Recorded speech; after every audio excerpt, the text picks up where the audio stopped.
آج کل جو ایک بیماری پھیلی ہوئی ہے خصوصاً بڑے جانور کے اندر، جسم کے اوپر بڑے بڑے پھوڑے نکل آتے ہیں، پھر وہ زخم بن جاتے ہیں، اس کی وجہ سے پھر پیپ پڑتی ہے اور جانوروں کی ڈیتھ بھی ہو جاتی ہے.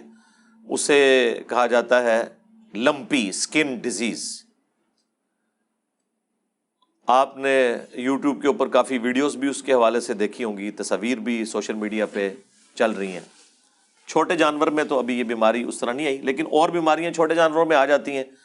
عموماً جب آپ جانور خرید کے لاتے ہیں تو اس کا ماحول چینج ہوتا ہے، اس کی وجہ سے بعض اوقات اس کا پیٹ خراب ہو جاتا ہے، وقتی طور پر کھانا پینا چھوڑ دیتا ہے، اس کی وجہ سے لوگ سمجھتے ہیں کہ بس اب اس کو ہم ذبح کر لیں. اور پھر ڈاکٹرز بھی اپنی جان چھڑاتے ہیں، بجائے دوائی دینے وہ کہتے ہیں نہیں جی کو لو انو، کوئی پتہ نہیں عید تک کٹتا بھی ہے کہ نہیں، اسے ذبح کر لیں، کوئی پتہ نہیں عید تک چلتا بھی ہے کہ نہیں. یہ بالکل غلط اپروچ ہے. آپ علاج کریں. یہ ایک نارمل تھوڑا بہت بخار ہونا جانور کے لیے نارمل ہے. ظاہر ہے اس کا ماحول چینج ہو رہا ہے، کھانا پینا بھی وہ چھوڑے گا. اب وہاں پہ وہ کھلا زمینوں میں پھر رہا تھا، اب آپ نے اس کو رسی کے ساتھ باندھ دیا ہوا ہے، تو وہ اس طرح تو نہیں بیچارہ آسانی کے ساتھ یہاں پہ گھوم پھر سکتا. تو اس لیے بیماری ہونا یا کھانا پینا چھوڑ دینا یہ کوئی اتنا ایشو نہیں کہ اس کی وجہ سے آپ جانور کو قربان کرتے ہیں. یہ بالکل غلط اپروچ ہے. علاج کروائیں. آج کل تو میڈیکل سائنس نے اتنی ترقی کر لی ہے کہ کوئی اتنا پرابلم نہیں ہوگا. مہربانی کر کے خریدنے سے پہلے اس اعتبار سے جانور کو ضرور چیک کر لیا کریں کہ اس کے اندر کوئی عیب نہ ہو، ورنہ قربانی نہیں لگے گی. وہ واضح حدیث ہے جامعہ ترمذی میں، سنن نبی داؤد کے اندر، مشکات کے اندر بھی موجود ہے کہ نبی علیہ السلام نے فرمایا کہ 4 خامیاں جس جانور کے اندر ہے نا اس کی قربانی نہیں لگے گی. نمبر 1 لنگڑا، ٹانگ ٹوٹی ہوئی. یہاں پہ بھی اکثر اوقات جب وہ کوئی بڑا جانور ہے آپ اسے ٹرک سے اتارتے ہیں تو وہ چھلانگ مار کے اترے تو ایک آدھ ٹانگ تو اس کی ٹوٹ جاتی ہے. پھر وقتی طور پہ اسے پین کلر لگا دیتے ہیں اس کے گھٹنے کے اندر، اس لیے وہ فیل نہیں ہوتا. تو جب بھی آپ جانور لینے جائیں تو اسے چلا کے دیکھیں، تو پین کلر لگا بھی ہوگا نا تب بھی وہ ٹانگ کو صحیح طریقے سے یوز نہیں کر سکے گا، وہ آپ کو پتہ چل جائے گا یہ لنگڑا ہے. نمبر 1 لنگڑا. نمبر 2 کانا جس کی آنکھ نکلی ہوئی ہو. نمبر 3 لاغر، یعنی یہ نہیں ہے کہ اس کے اوپر گوشت ہی کوئی نہیں، ہڈیوں کا ڈھانچہ ہے. اور نمبر 4 جو بیمار جانور ہے اس کی آپ قربانی نہیں دے سکتے. اسی طریقے سے ابو داؤد کے اندر، جامعہ ترمذی میں اور مشکات میں بھی حدیث موجود ہے. 2 اور چیزیں نبی علیہ السلام نے فرمائی کہ جس کا سینگ ٹوٹا ہوا ہے اس کی بھی قربانی نہیں ہوگی، اور جس کا کان کٹا ہوا ہے اس کی بھی قربانی نہیں ہوگی. یعنی فزیکلی اس کے اندر کوئی عیب نہیں ہونا چاہیے. جانور خوبصورت ہو، کوئی اس کے اندر اب یہ کوئی تھوڑا بہت سینگ ہلکا سا اوپر سے ٹوٹا ہوا ہے تو یہ کوئی اتنا ایشو نہیں ہے. یعنی ڈومیننٹ نہ ٹوٹا ہوا ہو کہ دیکھنے میں لگے کہ یار یہ ڈومیننٹ. یعنی بعض اوقات کان کے بالکل اینڈ کے اوپر کو تھوڑا سا کٹ لگ گیا ہوتا ہے یا کوئی اس طرح کا معاملہ ہوتا ہے. اس زمانے میں تو لوگ وہ کان کاٹ کے بتوں کے نام پہ چھوڑتے تھے نا، اس لیے نبی علیہ السلام نے منع کیا. آج کے زمانے میں ہم یہ دیکھیں گے اس اعتبار سے کہ کان واضح طور پر کٹا ہوا نہ ہو کہ اس کی خوبصورتی ختم ہو رہی ہو، تو پھر آپ اس جانور کی قربانی نہیں کریں گے. تھوڑا بہت کہیں پہ وہ تو ویسے ہی زخمی ہو جاتا ہے، جب کانٹوں والی جگہ پہ وہ پتے جا کے چننا شروع کر دیں تو وہ کان رگڑ کھاتے ہیں، بعض کا تھوڑے بہت زخمی ہو جاتے ہیں. وہ معاملہ بالکل الگ ہے. ڈومیننٹ نہیں ہونا چاہیے ایسا کوئی معاملہ. ڈومیننٹ ہوا تو پھر آپ کی قربانی نہیں لگے گی. یہ ساری احتیاطیں آپ نے کرنی ہیں جانور خریدتے وقت. اب آپ خرید کر لے آئے، بعد میں بیمار ہو گیا، یا اسے بچے گھمانے کے لیے لے کے جا رہے تھے اور وہ رسی چھڑا کے بھاگا، کہیں پہ ٹھک گیا. بعض اوقات وہ پل سے نیچے بھی گر پڑتے ہیں. اب پل سے نیچے گر پڑا تو ظاہر ہے کہ وہ تو پھر اتنا زیادہ زخمی ہوگا کہ اس کے بچنے کے چانسز نہیں ہیں. تو آپ پھر اسے قربان کر لیں عید سے پہلے ہی، آپ کی قربانی ہو گئی، نیا جانور خریدنے کی ضرورت نہیں ہے. اس کے ثبوت میں سن کبرا البیہقی کے اندر سیدنا عبداللہ ابن زبیر صحابی رسول صلی اللہ علیہ وآلہ وسلم و رضی اللہ تعالیٰ عنہ کا قول موجود ہے.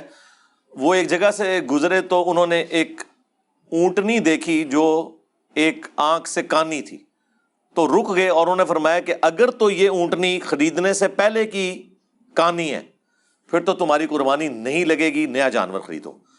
اور اگر یہ اس کے اندر عیب خریدنے کے بعد پیدا ہوا ہے تو پھر تمہاری قربانی درست ہے۔ یہ بالکل واضح عبداللہ ابن زبیر کی حدیث موقوفاً سنن کبریٰ البیہقی کے اندر، اس کو سپورٹو المصنف ابن ابی شیبہ میں، مصنف عبد الرزاق کے اندر امام زہری کا فتویٰ بھی موجود ہے، سیم اسی طرح کے الفاظ کے ساتھ کہ اگر عیب بعد میں پیدا ہوا ہے تو پھر قربانی درست ہے، اگر وہ پہلے کا تھا تو پھر قربانی درست نہیں ہے۔ بہرحال یہ عبداللہ ابن زبیر نے ایک کلیئر کٹ بات بتا دی۔ بس اس میں اب جتنے عیب ہیں، اگر جانور خریدنے کے بعد سینگ ٹوٹا، یا وہ بیمار ہو گیا، یا وہ لنگڑا ہو گیا، یا اسے کوئی زخم آ گیا، تو ان تمام جانوروں کی قربانی درست ہوگی۔ اور اس میں بھی اگر زیادہ سویر کنڈیشن آ جائے تو آپ قربانی سے پہلے بھی اسے قربان کر سکتے ہیں، اور اس کا مصرف بھی گوشت کا وہی ہوگا جس طرح عام قربانی کا ہے۔ تو آپ بھلے 2 دن پہلے ہے تو ٹھیک ہے، پھر فریج میں رکھ لیں اور قربانی والے دن بانٹ دیں، کیونکہ اگر پہلے بانٹا لوگ کہیں گے پتہ نہیں بیمار جانور کا گوشت ہی دے گئے، یہ بھی خطرہ لگا رہتا ہے نا۔ تو پاکستان میں تو آپ جتنا بھونتے ہیں نا گوشت کو، تو عموماً جتنے اس قسم کے وائرسز ہیں وہ ختم ہو جاتے ہیں، الا یہ کہ کوئی کرٹیکل وائرس ہو، وہ بھی ڈاکٹرز بتائیں گے جن کی فیلڈ ہے اس حوالے سے کہ کوئی ایسا معاملہ۔ عموماً جو عام بیماریاں جانوروں کو لگتی ہیں نا، تو وہ جانور جب آپ قربان کرتے ہیں اس کے بعد گوشت جب آپ پکا کے کھا لیتے ہیں تو بیکٹیریاز، وائرسز ختم ہو جاتے ہیں، کوئی ایشو اس حوالے سے نہیں رہتا۔ یہ اب جو یہ والی بیماری آئی ہے لمپی، جس کے اندر وہ پھوڑے نکلتے ہیں، تو اب ظاہر ہے کہ یہ تو واضح اس کی خوبصورتی کو ختم کرتے ہیں۔ اس قسم کے اگر پھوڑے نکلے ہوئے ہیں کسی جانور کو تو وہ آپ قربانی کے لیے نہ خریدیں۔ ہاں بعد میں اگر نکل آئے ہیں تو پھر قربانی تو اس کی درست ہوگی، اس میں قربانی کے اعتبار سے کوئی ایشو نہیں ہے، کوئی ٹینشن لینے کی ضرورت نہیں ہے، اور نہ کوئی جانور نیا لینے کی ضرورت ہے، کیونکہ اس سال تو میں نے کئی ہمارے جاننے والے ہیں جن کے بیل پہلے ہی ذبح ہو گئے ہیں، اسی طریقے سے بکرے ذبح ہو گئے ہیں مختلف قسم کی بیماریوں کی وجہ سے، اور وہ پھر ٹینشن میں ہے کہ نہیں جی اب ہم جانور نیا خریدیں یا نہ۔ ایون یہ بھی ہو سکتا ہے کہ جانور آپ نے خریدا اور بھاگ گیا، تب بھی آپ کی قربانی ہوگی، آپ نے تو اللہ کی راہ میں دے دیا نا۔ وہ سورۃ الحج میں اللہ تعالیٰ کا واضح فتویٰ ہے کہ اللہ تعالیٰ کو تمہاری قربانیوں کا نہ گوشت پہنچتا ہے نہ خون پہنچتا ہے، بلکہ اللہ تعالیٰ تو دلوں کے تقوی کو دیکھتا ہے۔ یعنی یہ گوشت اور خون بھی نہیں اللہ کو چاہیے، لیکن اس دن خون بہانا یہ سنت ابراہیمی ہے، وہ آپ نے کرنا ہے۔ یہ نہیں ہو سکتا کہ آپ قربانی کے حصے کے پیسے کسی غریب کو دے دیں، نہیں، وہ آپ دیں الگ سے، اور اس کو آپ قربان کر کے غریب کو گوشت دیں، کیونکہ سنت ابراہیمی کو پورا کرنا ہے۔ یہ شعار اسلام ہے۔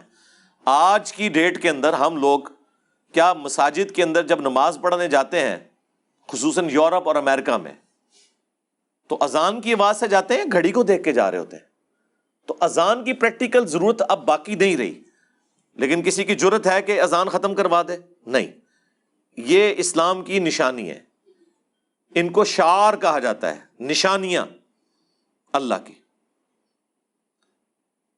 ان الصفا والمروہ من شعائر اللہ، صفا اور مروہ اللہ کی نشانیوں میں سے۔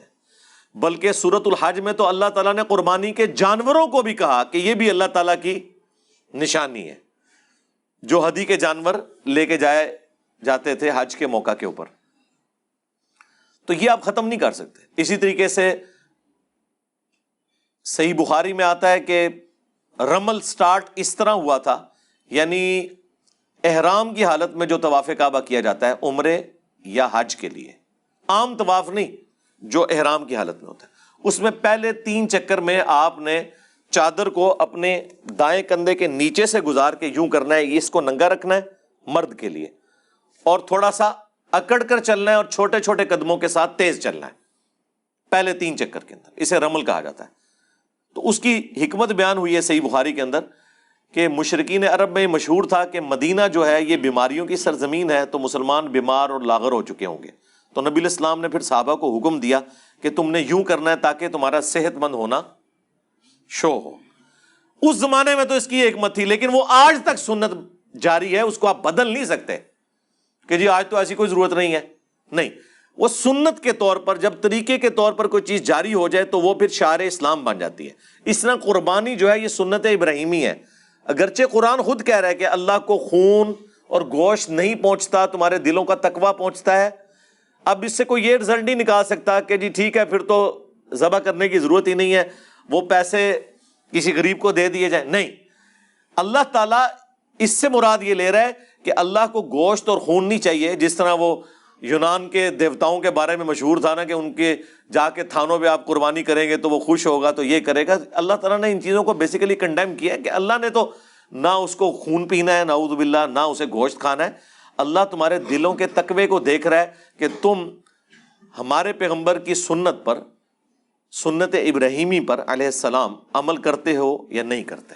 یہ بیسیکلی بتانے کا مقصد تھا۔ تو اس دن آپ قربانی کریں، اور سورہ حج میں آیا کہ 3 کیٹیگریز میں گوشت کو ڈیوائیڈ کرنا ہے، یعنی ایک پریفریبل ہے، غریبوں اور مسکینوں کو دیں، رشتہ داروں کو دیں، اور خود بھی استعمال کریں، اور اس میں مسلم اور غیر مسلم کی بھی کوئی تفریق نہیں ہے، آپ کسی کو بھی دے سکتے ہیں۔ اس دن جو لوگ مانگنے آتے ہیں سب کو کچھ نہ کچھ دے کر بھیجا کریں۔ انہوں نے کون سا روزانہ آنا ہوتا ہے، سال کے بعد آتے ہیں، تو آپ قربانی کریں۔ یہ نہیں ہے کہ اچھا گوشت تھوڑا سا سائڈ پہ کر کے اپنے لیے کر دیا اور باقی گوشت جی میں نے اپنا زیادہ گوشت اللہ کی راہ میں دیا ہے، وہ زیادہ دیا آپ نے ناقص والا، ہاں جی، جس کا بہترین قیمہ نکلنا تھا وہ تو آپ نے سائڈ پہ کر لیا، ران کا گوشت آپ نے سائڈ پہ کر لیا۔ لن تنالوا البر حتى تنفقوا مما تحبون، تم نیکی کے اعلیٰ درجے کو اس وقت تک پہنچ ہی نہیں سکتے جب تک کہ اپنی پسندیدہ چیزیں اللہ کی راہ میں قربان نہ کر دو۔ پسندیدہ چیز خوبصورت جانور ہو، لیکن اس میں ریاکاری نہ ہو کہ جی یہ امریکن بیل ہے جی 30 لاکھ کا آیا، اس میں چپ بھی فٹ ہے، ہاں 3 لاکھ بھی گئے، قربانی بھی گئی، ہاں ریاکاری ہوگی نا۔ مسند احمد میں واضح حدیث ہے، جس نے دکھلاوے کے لیے نماز پڑھی اس نے شرک کیا، حالانکہ نماز تو اللہ کی پڑھ رہا ہے لیکن ساتھ نیت ہے کسی اور کو خوش کرنے کی۔ جس نے دکھلاوے کے لیے روزہ رکھا اس نے شرک کیا، جس نے دکھلاوے کے لیے صدقہ کیا اس نے شرک کیا۔ یہ صدقہ ہے نا اللہ کی راہ میں، پنجابی والا صدقہ نہیں، کوئی بھی نیکی کا کام اسے صدقہ کہا جاتا ہے۔ تو یہ قربانی صدقہ ہے نا، یہ شرک ہو جائے گی اگر کسی کو دکھلاوے کے لیے کی۔ تو اللہ سے ڈریں، اگر اللہ کے لیے قربانی کر رہے ہیں تو پھر اس قسم کی پھر ویڈیوز بنوانا جان بوجھ کے اور اکڑنا اس کے اوپر، میڈیا کے لوگوں کو بلانا، ویسے جو عام طور پہ لوگ وی لاگز بنا رہے ہیں اپنی روٹین کے لیے کہ ہم نے یہ جانور لیا، عموماً اپنے معاملات لے کے چل رہے ہوتے ہیں، اس کے اوپر کوئی فتویٰ نہیں ہے۔ فتویٰ ان کے اوپر ہے جو لوگ اس کی زیادہ زیادہ قیمتیں بتا رہے ہیں اور روب ڈالنے کی کوشش کر رہے ہیں کہ ہم نے بڑا مہنگا جانور لیا ہے۔ اگر آپ نے قربانی کے لیے جانور لیا ہے تو آپ اس میں کہیں کسی کو یہ نہ بتائیں کہ جی میں نے اتنے لاکھ کا، اتنے کروڑ کا خریدا، یہ بتانے کی کیا ضرورت ہے؟ ہاں ٹھیک ہے، آپ جانور کے اوپر وی لاگ بنا رہے ہیں، ٹھیک ہے، وہ بناتے رہے۔ تو یہ انسان خود اپنے اوپر ذرا غور و تفکر کرے نا تو اسے آئیڈیا ہو جائے گا کہ یہ عمل وہ کس لیے کر رہا ہے۔ تو پیسے بھی ضائع، قربانی بھی ضائع، تو فائدہ کیا؟ اور صرف ضائع ہونے پر نہیں ہے، اس کے اوپر وبال بھی ہوگا۔ صحیح مسلم کی حدیث ہے، قیامت والے دن ایک سخی کو، ایک شہید کو، ایک قرآن کے عالم کو بلایا جائے گا، اللہ تعالیٰ انہیں اپنی نعمتیں گنوائے گا کہ میں نے تمہیں یہ دنیا میں نعمتیں دی تھی، تم نے میرے لیے کیا کیا؟ شہید کہے گا اللہ جان ہی تھی نا، دے دی تیرے لیے۔ واقعی اس سے بڑا کام تو کوئی نہیں کر سکتا۔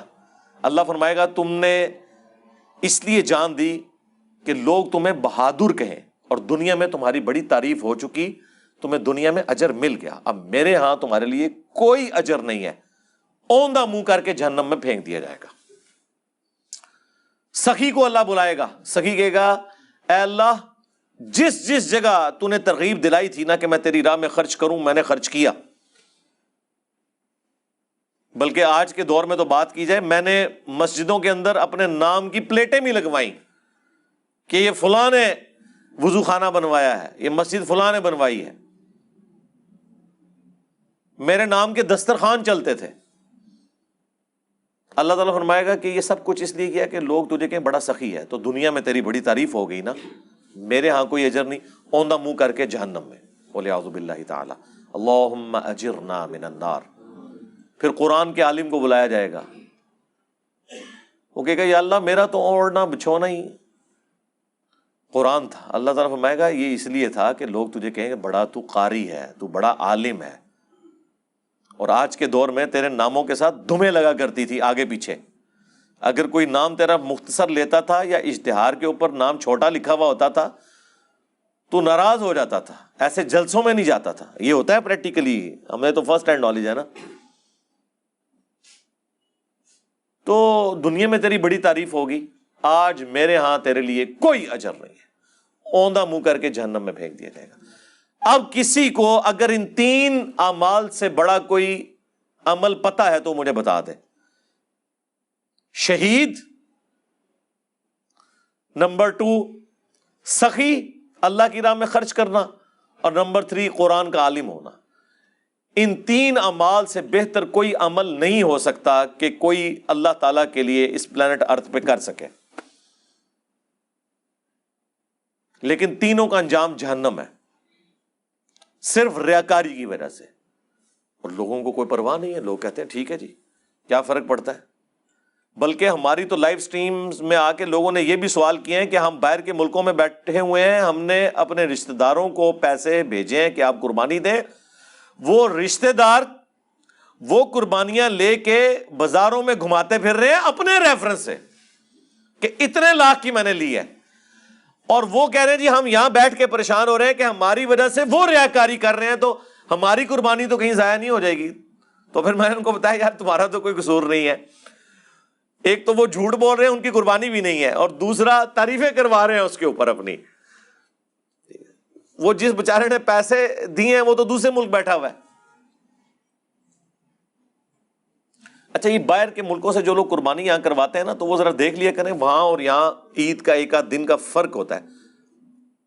ویسے اس میں کوئی مسئلہ نہیں ہے, یہاں پر تو یہاں کا حکم لگے گا, لیکن پھر بھی اگر کسی نے وہم نکالنا ہے نا تو اس اعتبار سے دیکھ لیں. اگر پہلا دن آپ کو سوٹ کرتا ہے, یعنی پیرلل میں دونوں طرف وہ دن موجود ہو.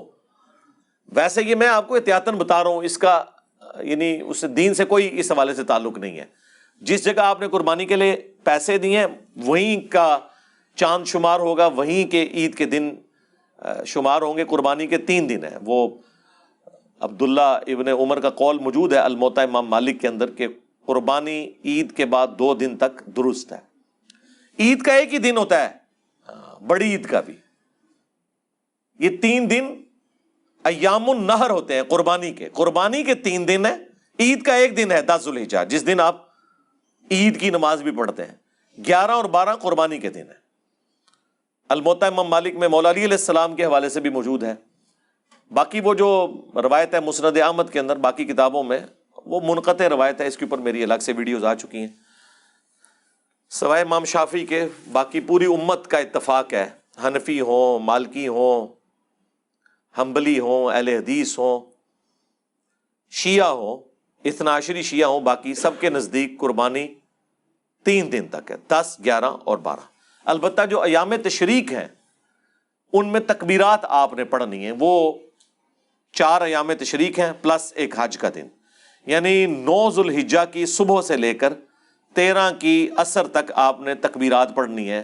المصنف ابن ابی شیبہ کے اندر موجود ہے مولا علی علیہ السلام سے, اور صحیح بخاری میں موجود ہے کہ امام باقر جو تھے, امام جعفر کے والد, امام زین العابدین کے بیٹے اور حسین ابن علی کے پوتے علیہم السلام اجمعین, وہ نفلی نمازوں کے بعد بھی تکبیرات پڑھا کرتے تھے. اللہ اکبر, اللہ اکبر, لا الہ الا اللہ, واللہ اکبر, اللہ اکبر وللہ الحمد.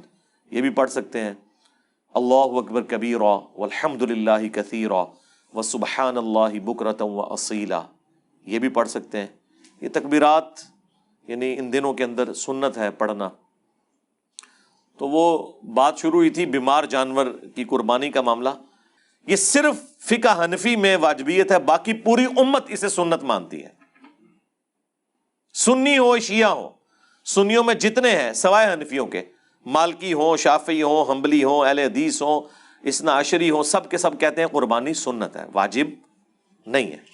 بلکہ سنن کبریٰ البیہقی کے اندر، مصنف عبد الرزاق میں، باقی کتابوں میں موجود ہے کہ سیدنا ابو بکر اور عمر رضی اللہ تعالی عنہما علیہم السلام بعض اوقات جان بوجھ کے بھی قربانی چھوڑ دیتے تھے، لوگ اسے فرض اور واجب نہ سمجھ لیں، استطاعت کے باوجود۔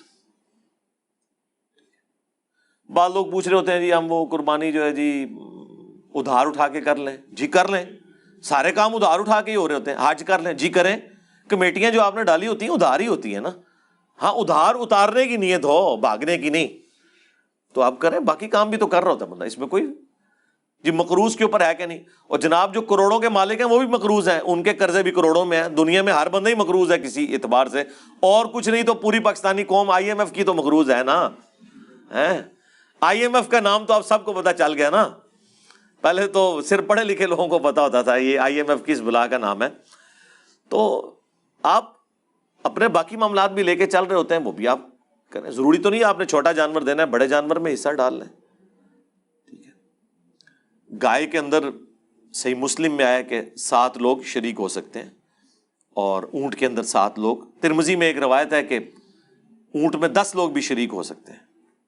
پھر علماء نے اس کی تطبیق یہ کی ہے کہ اگر حج کی قربانی ہے نا، وہ حج کی قربانی الگ سے ہوتی ہے، حج تمتع، تو اس میں گائے میں اور اونٹ میں 7 لوگ شریک ہوں، ہاں جو عید قرباں ہے اس میں اونٹ میں 10 ہو سکتے ہیں، گائے میں بہرحال 7 ہی ہیں، اور یہ زیادہ سے زیادہ ہے، ایک بندہ بھی ایک گائے دے سکتا ہے، 2 بندے مل کے بھی گائے دے سکتے ہیں، وہ 7 اسے کرنا ضروری نہیں ہے۔ باقی رہ گیا بکرا، مینڈھا، یہ چیزیں یہ ایک بندے کی طرف سے یا ایک فیملی کی طرف سے ایک ہوگی۔ ایک چولہا گھر میں جو جل رہا ہے نا، یہاں پہ وہ کہتے ہیں نہیں جی وہ بیوی الگ سے دے گی اور خاوند الگ سے دے گا اگر وہ صاحب استطاعت ہے، جب چولہا کمبائنڈ ہے تو ایک فیملی کی طرف سے ایک قربانی کافی ہے۔ سنن ابن ماجہ میں واضح حدیث موجود ہے کہ نبی الاسلام کے زمانے میں صحابہ کرام ایک فیملی کی طرف سے ایک ہی قربانی دیا کرتے تھے، پھر اللہ نے جب وسعت دی تو دیکھا دیکھی لوگ 2 3 شروع ہو گئے، اور وہ صحابی کہتے ہیں اب ہمیں بھی مجبوراً دینی پڑتی ہیں، کیونکہ پھر محلے والے کہتے ہیں جناب یہ کنجوس ہیں۔ اس زمانے میں بھی یہ سارے چکر چل رہے تھے، قربانی ایک ہی ہے، زیادہ آپ نے جتنی مرضی دیں، ایک فیملی کی طرف سے ایک قربانی ہے، اور فیملی سے مراد بیوی اور بچے۔ اگر 5 بھائی اکٹھے رہ رہے ہیں تو 5 فیملیاں ہیں، یہ نہیں ہے کہ وہ کہیں گے جی ہم سارے لا کے جیب خرچہ جو ہے وہ والد صاحب کو دیتے ہیں، تو لیکن وہ 5 فیملیز ہیں، وہ الگ سے اپنی اپنی قربانی دیں گے۔ ہاں ایک گائے لے لیں 5 مل کے، اور اس میں 5 حصے رکھ لیں، 7 تو زیادہ ہے نا، 5 بھی رکھ سکتے ہیں، تو وہ اللہ تعالیٰ نے آپ کو اجازت دی ہوئی ہے۔ تو یہ قربانی کے مسائل میں نے ساتھ ساتھ اس لیے بتا دیے کہ لوگ بعض اوقات اس حوالے سے پوچھ رہے ہوتے ہیں کہ جی وہ ہم نے قربانی جو ہے وہ ہر بندے نے الگ الگ دینی ہے، بھئی ایک فیملی کی طرف سے ایک قربانی کافی ہے، اللہ تعالیٰ قبول فرمانے والا ہے، کوئی ٹینشن لینے کی ضرورت نہیں ہے خام خواہ لوگوں کو اس طرح کی مصیبت میں ڈالنے کی کہ وہ جی واجب ہو گئی ہے۔ واجب نہیں ہے، سنت ہے۔ میں نے تو الحمدللہ کبھی قربانی چھوڑی نہیں ہے، کیونکہ سنن ابن ماجہ میں حدیث ہے، المستدرک للحاکم میں بھی ہے، امام حاکم نے صحیح کہا، امام ذہبی نے موافقت کی کہ جو شخص استطاعت کے باوجود قربانی نہ دے وہ ہماری عیدگاہوں کے قریب مت آئے، یعنی اس کے اندر وعید ہے نبی اسلام کی طرف سے، اس وجہ سے اسے تاکیدی سنت کے طور پر شمار کیا گیا ہے، لیکن یہ واجبیت کے درجے میں نہیں ہے۔ تو اس طرح قربانی ضرور دیں، اور غریبوں میں بھی تقسیم کریں، خود بھی استعمال کریں، رشتہ داروں کو بھی دیں۔ باقی قربانی کے مسائل کے اوپر میں نے تفصیلی ویڈیو ریکارڈ کروا دی تھی آج سے 2 سال پہلے، مجلس نمبر 124، قربانی کے 50 سوالات قربانی سے متعلق پوری دنیا سے ہم نے کلیکٹ کیے تھے، وہ سارے ٹاپکس اس میں نے کور کیے ہوئے ہیں۔ خصی جانور کی قربانی کا مسئلہ، چوتھے دن قربانی کا مسئلہ، بھینس کی قربانی کا مسئلہ، باقی ساری کی ساری چیزیں ذوالحجہ سے متعلق تفصیلی، وہ مجلس 124 ضرور دیکھیں، اس کے نیچے اس کی ٹائم لائن بھی پن ہوئی ہوئی ہے، اگر آپ نے اسپیسیفکلی وہ کوشچن دیکھنا ہے، الگ سے کلپس بھی اپلوڈ ہیں، آپ لکھیں گے تو انشاءاللہ تعالیٰ وہ سارے مسائل اس حوالے سے آ جائیں گے۔ لیکن آج چونکہ ایک بڑا ایشو اس حوالے سے تھا، میں نے اس لیے اس کو ذرا تفصیلی بیان کیا تاکہ لوگوں کو یہ ٹینشن نہ ہو اس حوالے سے کہ جی ہم نے اب قربانی نہیں لینی ہے اگر بیمار ہو گیا ہے یا مر گیا جانور۔ مر بھی سکتا ہے یا پہلے ہی قربان کر لیا ہے، تو کوئی ٹینشن لینے کی ضرورت نہیں ہے، اللہ تعالیٰ نے آپ کی اس قربانی کو انشاءاللہ قبول کر لینا ہے، کوئی ٹینشن نہ لیں۔ صلو علی محمد وآل محمد، اللہم صلی علی محمد وعلی آل محمد واصحاب محمد وازواج محمد اجمعین الی یوم الدین، آمین۔